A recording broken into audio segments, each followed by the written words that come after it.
Es un gozo para mí estar con ustedes en esta hora para poder compartir con ustedes nuestra escuela de liderazgo, una escuela virtual de liderazgo. Para ustedes tengo la lección número 7. Se titula Énfasis en las victorias privadas. Allá en el libro de Génesis, capítulo 39, el verso 7, encontramos una lección concerniente a nuestro tema de hoy.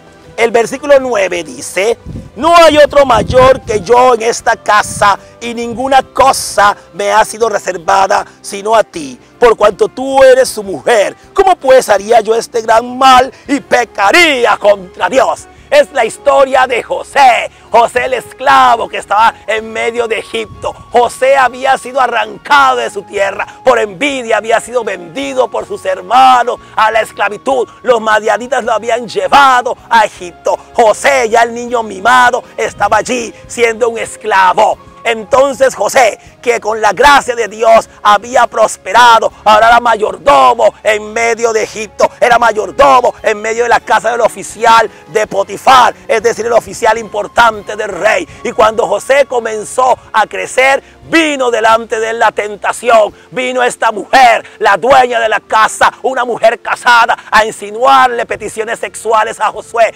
Desalojó la casa donde él estaba. Y entonces José, quedando solo, estorbado en su trabajo, le dijo que se acostara con él. Le dijo que pudiera tener sexo con él, que nadie vería, que nadie sabría. Pero entonces José, escuchando la voz de Dios que le decía: este es el camino, andad por él, José la rehusó. José le dijo: ¿cómo haría yo este mal contra mi jefe? ¿Cómo yo deshonraría a Potifar? Y es más, si deshonrara a Potifar, pero ¿cómo haría yo con Dios, el dueño del universo, si Dios todas las cosas lo ve? Eso se llama énfasis en victorias privadas. José venció la victoria en su corazón, el pecado que quería acariciarlo, el pecado de la sexualidad, el pecado que lo llamaba la inmoralidad, a la lujuria. Josué, siendo un joven atractivo, con una mujer atractiva, estando solo, José se negó al pecado, ganó la victoria privada. Y cuando José ganó esa victoria privada, es que Dios pudo poner a José en medio de la victoria pública. José, el esclavo, llegó a ser el segundo después de Faraón, el rey de Egipto. No había otra voz, no había otro nombre como el nombre de José en todo Egipto.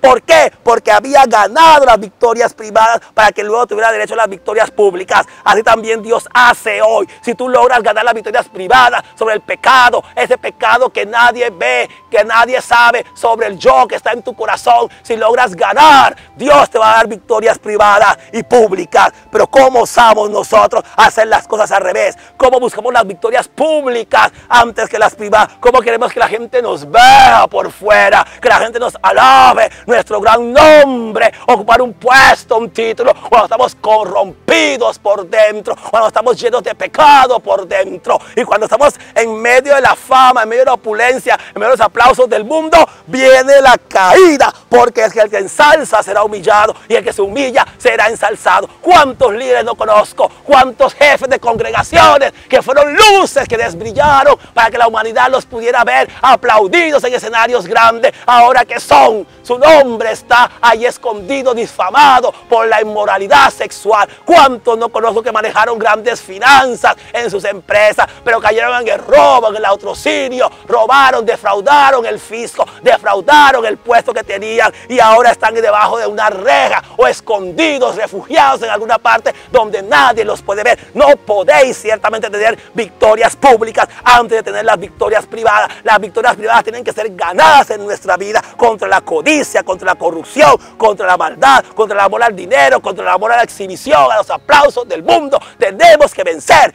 para que Dios pueda ayudarnos y bendecirnos como José. Mientras consideras cómo puedes ganar las victorias privadas como José, en el nombre de Cristo Jesús serás victorioso, y entonces Dios te exhibirá como luz en el mundo. Bendiciones para tu vida mientras seas victorioso.